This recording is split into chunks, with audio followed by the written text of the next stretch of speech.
Please welcome Mayor of Little Falls, Mark Blask.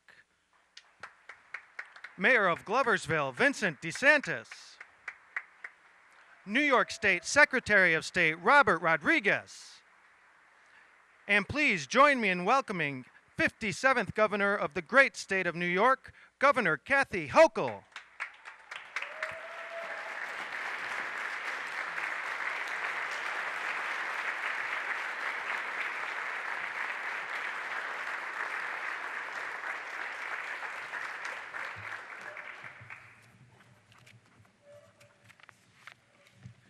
Good morning, everyone. It's great to be here with you today, and first I'd like to thank Governor Hochul for her continued support of this truly transformative program going back to her days as LG.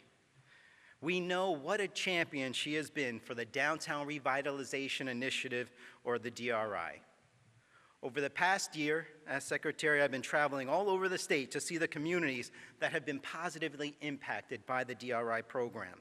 And while I still have many communities to see, the one other remarkable point is that for all the communities that I've visited, they're all saying, Kathy's been here first. The same is the case for Gloversville and for Little Falls. All of these communities appreciate her time and commitment to them, but also more importantly to ensuring that all communities, big and small, are invested in. And that's what the Downtown Revitalization Initiative is really all about. It is the cornerstone of our economic development strategy that focuses on transforming downtown communities into vibrant centers that offer high quality of life and become magnets for redevelopment, for business, job creation, and economic and housing diversity. But it's when you visit these communities on the ground and see firsthand and talk to the local leadership that you understand the dramatic changes that they have in sight for their communities. And it's because of the strategic plan that you have all put in place here today that that dream comes to fruition. And the Department of State is proud of its role in helping this flagship program by providing the technical assistance needed for each participating community, helping to convene the local leadership to develop this strategic investment plan that identifies the specific projects that we're all collectively investing in to help align that vision of your downtown with the dollars. And then it's working with this local planning commission on the implementation to make sure that these projects that you all see come to fruition.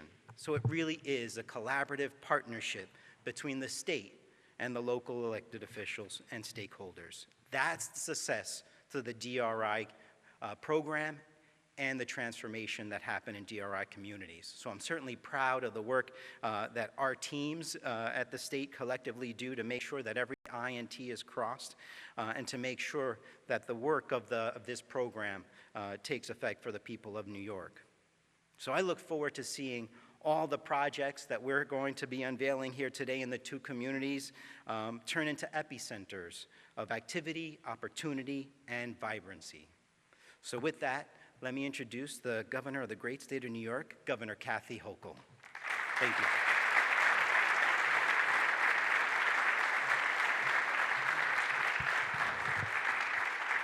Good morning, and first of all, to our Secretary of State, Robert Rodriguez, I want to thank him for picking up where I left off. I didn't think anybody would try to match the amount of travel I did as Lieutenant Governor, but you're certainly in competition, and I'm glad you're doing that. That's exactly what I wanted you to do, to show up in communities like this and let them know they matter, and I'm grateful to your work in your entire department, so thank you, Robert Rodriguez. I also want to thank the Glove Board President, James Hannas, for welcoming us here today. What a place this is. And to all the Board of Directors, the people who love this theater. It goes back to 1914 when they were running movies, and then you've had the chance. I know it was shut down for a little while. Most of you probably too young to remember that era, but there was a time when these downtowns couldn't sustain theaters like this, and I lived through that in my hometown. My hometown, not unlike this, on the other side of the state, but the story was so similar, where the great majesty and the vision of downtowns really lost their luster, particularly when we lost a lot of the manufacturing. And I don't want to throw back to some dark days, but I lived through them as well. And so a lot of these great gems were left unpolished for a long time. And I want to thank some of our leaders here today, Vincent DeSantis, the mayor of Gloversville, who believed in this theater.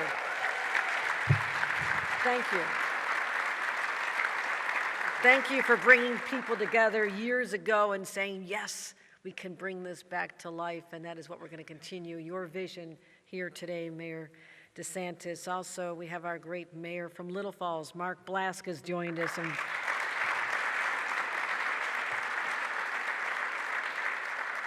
to those who wonder why I always make sure I'm surrounded by my local government officials, I spent 14 years in local government, so I have an appreciation, and I take that to Albany with me, which is why I've, in the short time I've been governor, made sure that this whole idea of Albany knows best top-down approach is basically obliterated, that we start with the bottom up, where the people who have the real pulse in their communities are. So I thank all of you for the local work you do in Little Falls and Gloversville.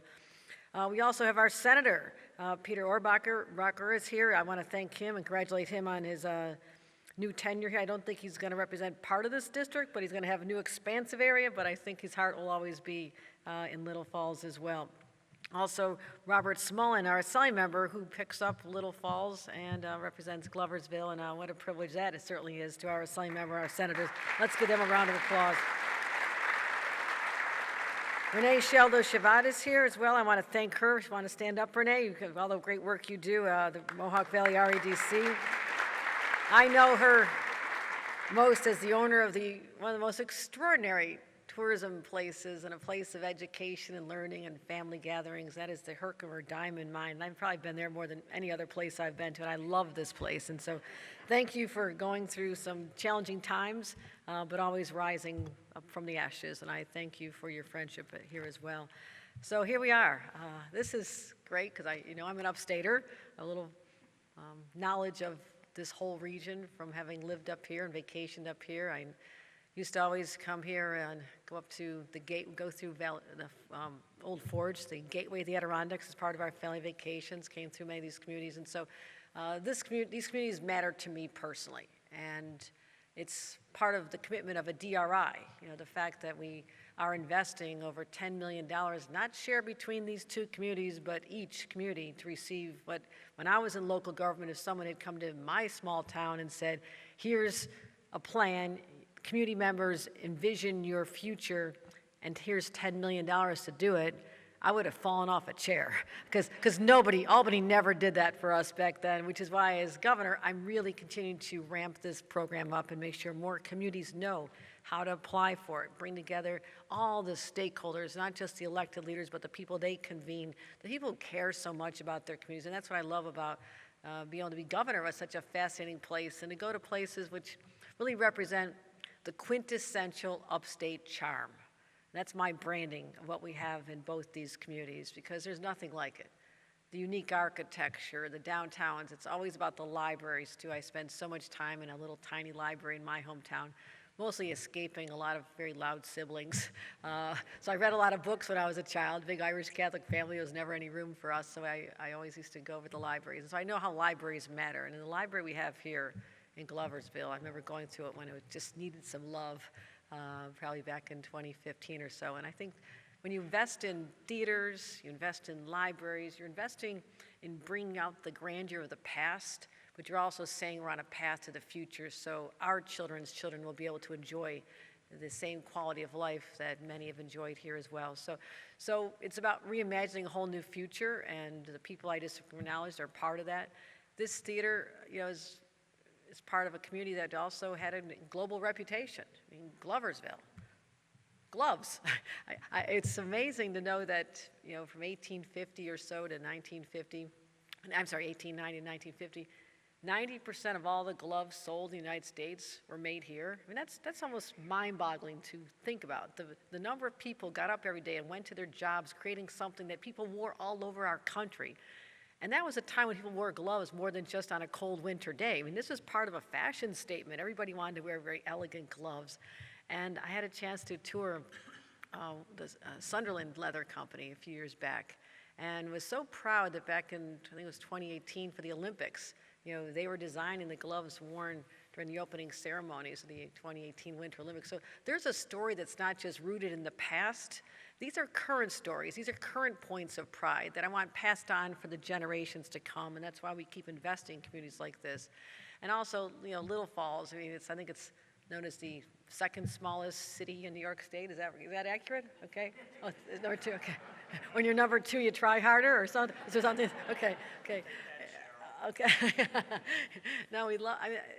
That's also just a statement of it matters. This is part of its identity, and it's an identity. And I really believe a community like Little Falls punches above its weight.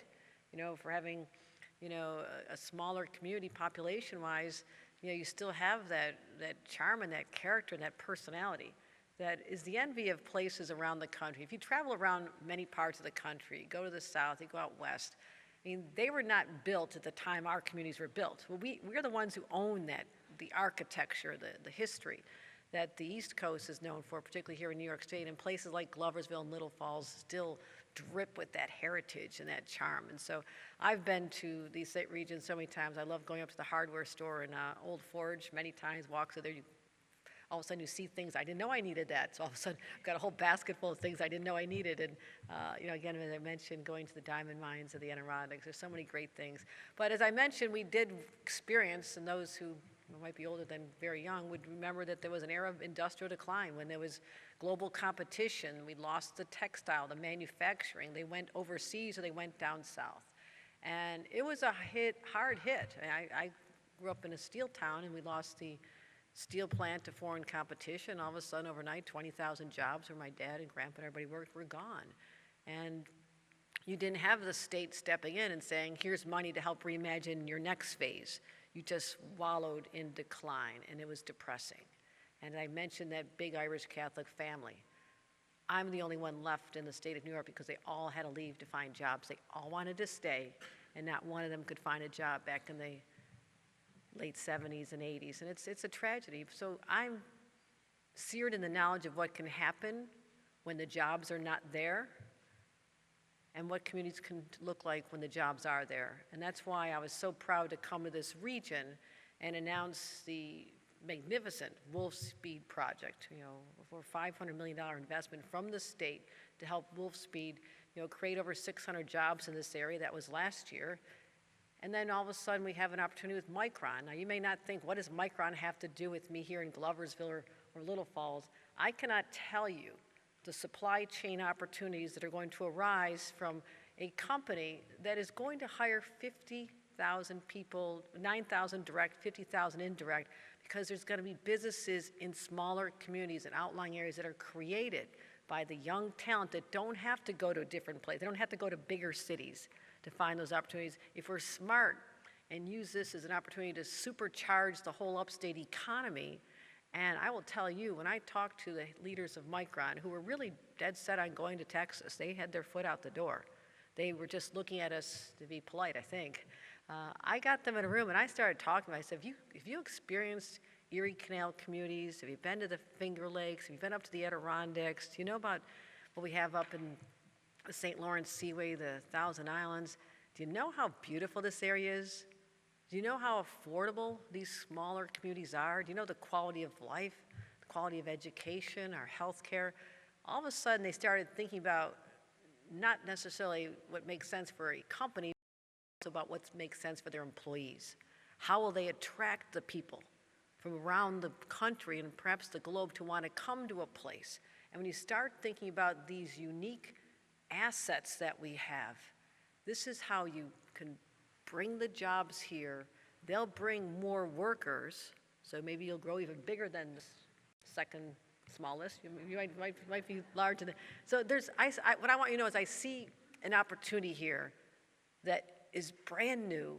Nobody else has had to think about what that means for the small towns that dot upstate New York when you have the opportunity for a company to bring thousands and thousands of jobs. So I think we just seize this as well. And what we're doing here is polishing up and sprucing up our downtowns and giving them the charm. When this theater is completed, it's going to be extraordinary. And I better start mentioning the projects. I'm going to get carried away. This theater, you didn't want to tip the hat. This theater's one of them.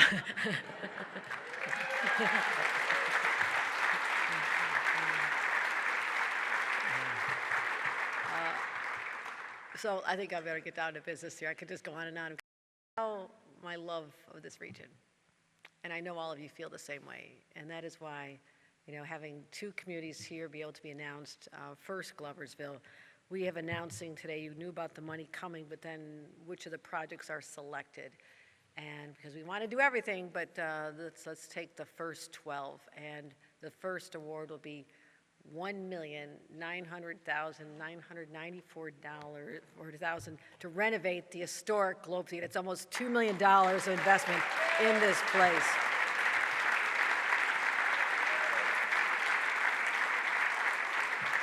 Surprise, surprise. Again, this theater is a downtown anchor.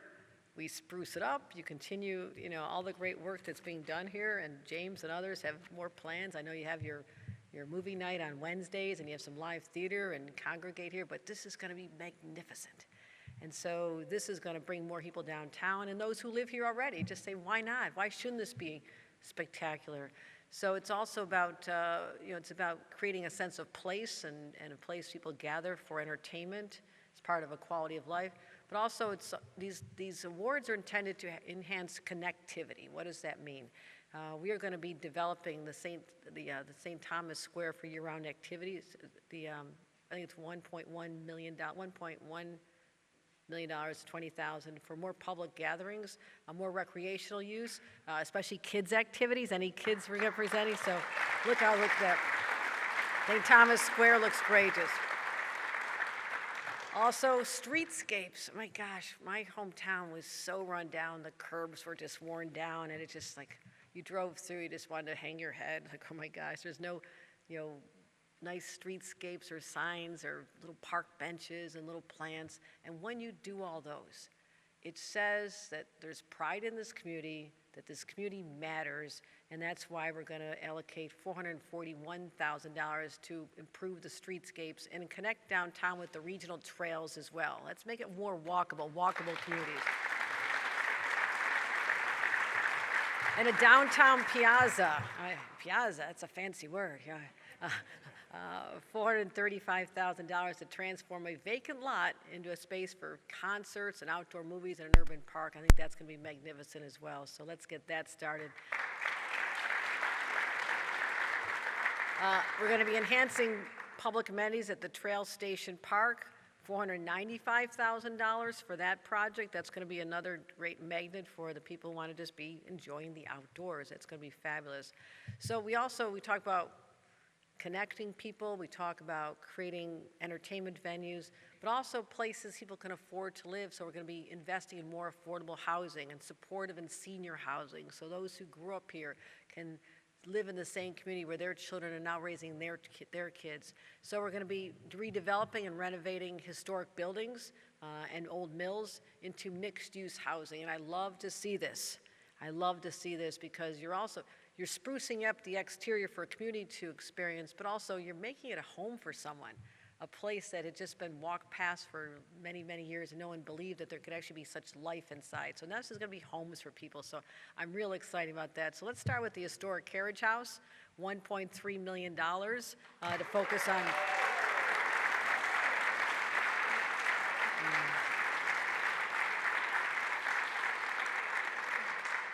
And I have a belief, this is maybe because I'm Irish, but I believe that every vibrant downtown needs to have a brewery or a microbrewery. It's just how it goes. So we're going to have a full-service microbrewery and a restaurant, 7 studio housing units, and event space right in that space there. I think it's going to be magnificent, so that's very, very exciting. Let's construct the Glove City Lofts, $1.2 million, new housing on vacant lot near City Hall.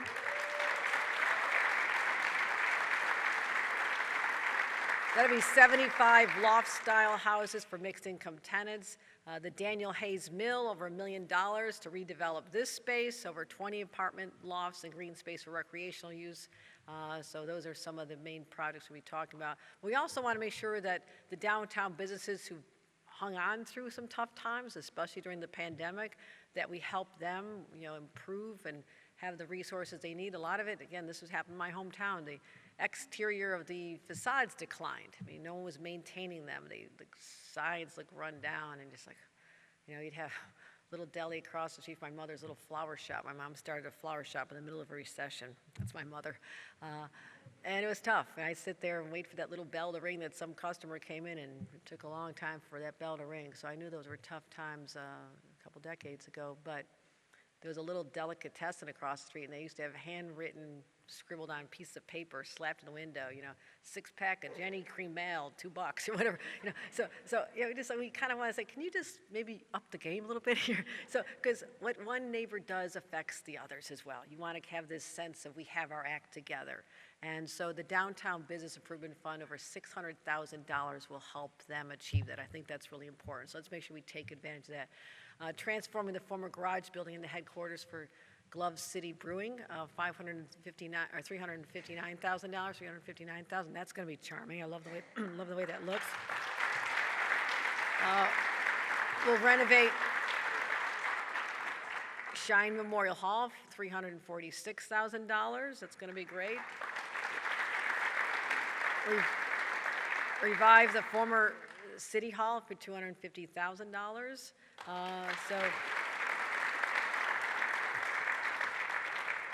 So Gloversville, I think that's enough to get started with here today. Congratulations to you. Congratulations to the residents of Gloversville. This is amazing. So, and we'll talk about Little Falls in a second, but these are just the resources behind the projects and the fun part is when we come back for the ribbon cutting. So I look forward to returning many, many times right here. So congratulations to the community. Little Falls, Little Falls. Now let's announce the awards for Little Falls. As I mentioned, our focus is creating communities and reestablishing communities as great places to work, to live, to play.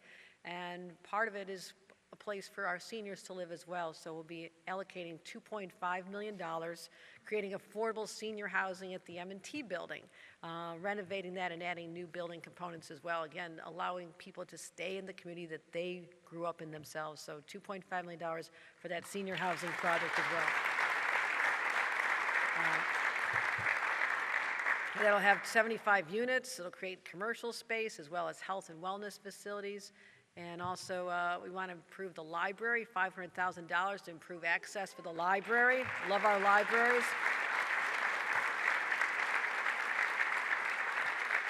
And access to the waterfront. Again, we are going to be really, really putting more of a focus on with the Reimagine the Canals and the milestones coming, the reopening of the anniversary of the canals. There's so much planned, and to be able to be positioned right there, we're going to be having over $640,000 allocated to help expand public access to the waterfront and to the canal. I think that's going to be amazing. And there's coordinated marketing along the length of the Erie Canal. I'm from the terminus of the Erie Canal from Buffalo. I look out my window and I see the original, well, the replica of the original canal side. So we want to make sure that tourism, people visit the entire length of it, and we want to make sure that every part of it. So I know a lot of work's been done, but we have even more plans there as well. We also want to modernize the downtown corridors, make sure that they are the center of business and commerce and entertainment. So we'll be enhancing the connectivity of Sealy Street and expand recreational opportunities, $1.8 million. Transforming Sealy Street into a bicycle and pedestrian waterfront walkway, and that's going to be fabulous. Also, modernizing and replacing the iconic Little Falls canopy. Let's make that spruced up, $1.6 million. The entire length of Main Street, that's going to be beautiful. Again, the streetscapes, I love the streetscapes. Park benches, nice wayfinding signs, and just fixing it, having pots of plants hanging. I love all that. We're going to be having the Main Street streetscape spruced up with $1.6 million, including creating bike panes and repaving the corridor. Again, you have to have the curbs in the street looking nice and spruced up. That signals to passers through as well as the resident that it's the community that matters. So $1.6 million for that. Again, for our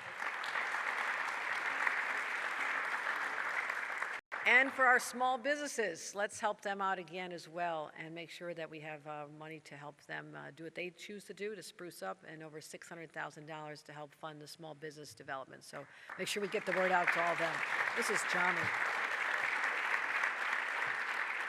And to help families who live here now, who want to come here, that we tell them we also believe in our children and taking care of them.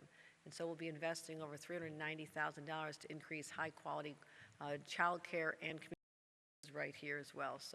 So that's what we're going to be doing, investing in our families and our downtowns, our waterways, our seniors, and so it's all coming together. So I just want to thank all of you. You know, these were not our ideas. We didn't sit there in Albany and say, hey, let's imagine the future of Gloversville and Little Falls. No.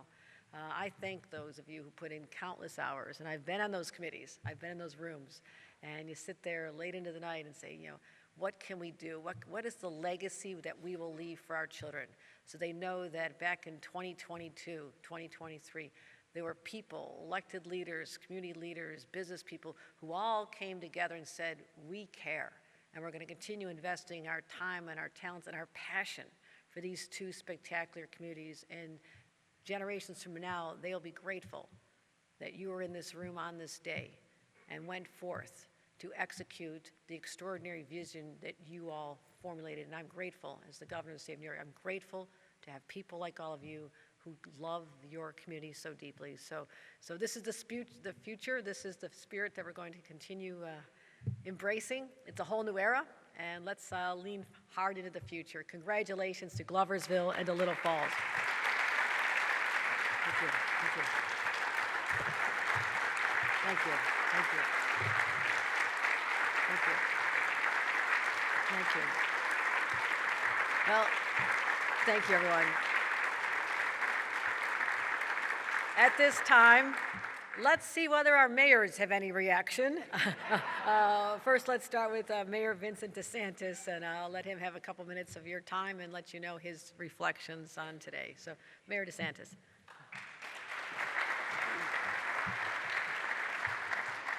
We're really honored to have Secretary of State Rodriguez and Governor Hochul here with us in person today for this. It's really a great honor. You know, back, 6 years ago, I think, when the first DRI came out, that's exactly what happened, Governor. They came and said, you know, we've got $10 million, put in an application, and we did. We fell off our chairs. And we tried to put together, you know, within a couple of months, an application year. We've been applying to DRI ever since. This is our 5th try, and the 5th try is the charm. But back then, we thought it was a one-off. We thought maybe that was the only time that we were going to have a chance to do that. And then after that, when the DRI appeared in the state budget year after year for a few years, what we realized that it was a stroke of genius from Albany, because it got every city in the state thinking about the future. Everyone thought about, God, what would we do with that $10 million? And here in Gloversville, we were thinking very hard, and the thought process expanded not only to encompass downtown, but the whole city. And so over that time, when we kept on reapplying for that DRI, we were also doing a lot of other things to build a new Gloversville, because that thought process was being translated into action. And we completed our local waterfront revitalization plan that covered about 60% of the area of the city. And we're in the final throes of our Brownfield Opportunity Area designation study that we were able to do for the vision for the redevelopment of brownfield sites. We are actually cleaning up brownfields with our EPA grants. We're, you know, as we speak, there's a whole area that's almost a block large being demolished right now and cleaned up. That was a former tannery, a leather tannery. And of course, we have instituted a very aggressive program of neighborhood improvement, where we actually take title to properties and market them off to good developers for rehab, or we demolish the ones that are not worthy of rehab. So we're doing all of this in the cities. We've expanded our recreational opportunities. We're improving our parks. And of course, the infrastructure, the 120, 130-year-old infrastructure that we're redoing. So it's really been a citywide effort. But this grant and the projects that Governor Hochul has highlighted here in Gloversville is the capstone of the whole thing. And it's, even though the downtown area for the DRI is compact, this is an incredibly catalytic grant that will supercharge all of the other opportunities, all of the other projects and initiatives that we have had going for us citywide. So this is really the day when we start building a new Gloversville from the center.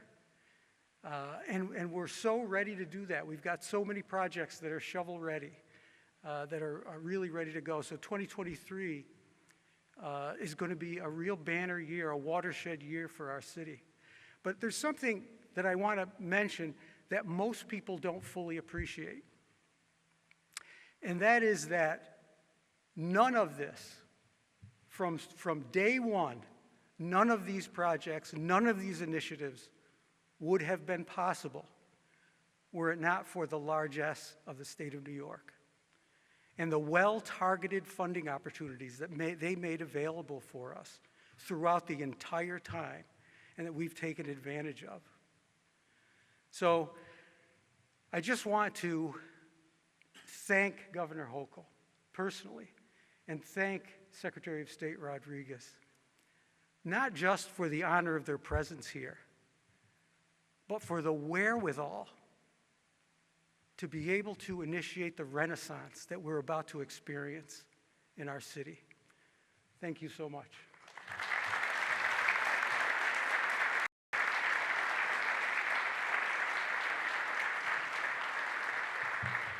Mayor Mark Blast of Little Falls.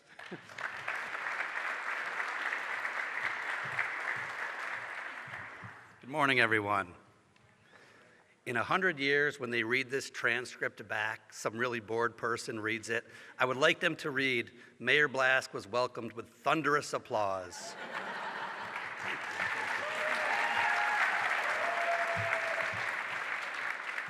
My grandchildren, thank you. Mayor DeSantis, thank you for your hospitality today. I feel as though we should apologize because Little Falls only applied one time, but Secretary Rodriguez, Governor Hochul, we really cannot thank you enough. And it's really for a number of things. One, it's for these incredible projects that we need. But two, it's for always remembering the little guy. We are 5,000 strong in the city of Little Falls. Our budget is $6 million. We were just given 10. You do not need to be an economics major here. This is truly transformative money. But at every turn, this administration has remembered the small municipalities, the ones who really, truly try to punch above our weight.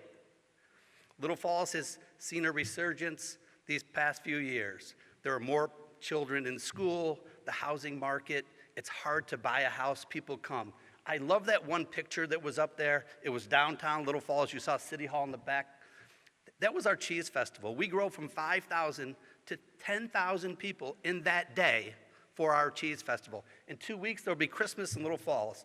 It'll be just this small town Americana. There'll be horse rides, there'll be soup festivals. Everybody will be out. And the reason that it works is because, one, we get such tremendous support from Albany that we need. My hand is out a lot. We get the support. But two, we have this collective in Little Falls of volunteers, of people who give their time, their money, and their energy that is just so heartwarming. And it's so nice to be around. Just a quick snapshot of what I mean. On Saturday, I called my LPC co-chair, Dr. Renee Shaldo-Shivat. She was down in Florida. I'm like, Renee, hey, check this out. On Monday, we're going to be in Gloversville to hear the awards, but she was in Florida.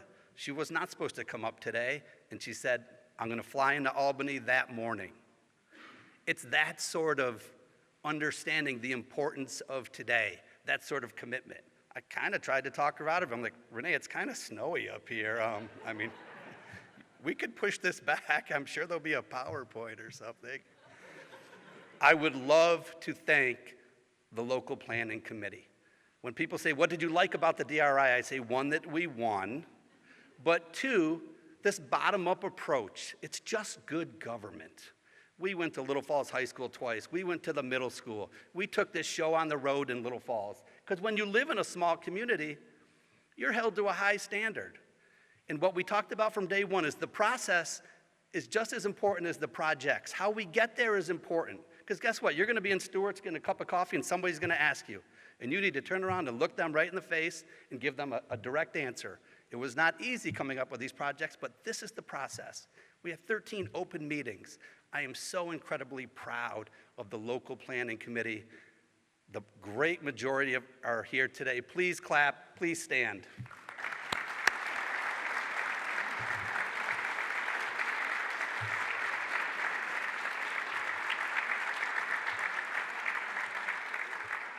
Those are the people who did all the work for 7 months, and I could not be more grateful. I will also mention our tremendous city engineer, Chet Szymanski. If there's a large project or an idea in Little Falls, Chet is the midnight texter. He is all in. He is fantastic, and I absolutely love him to death. Thank you.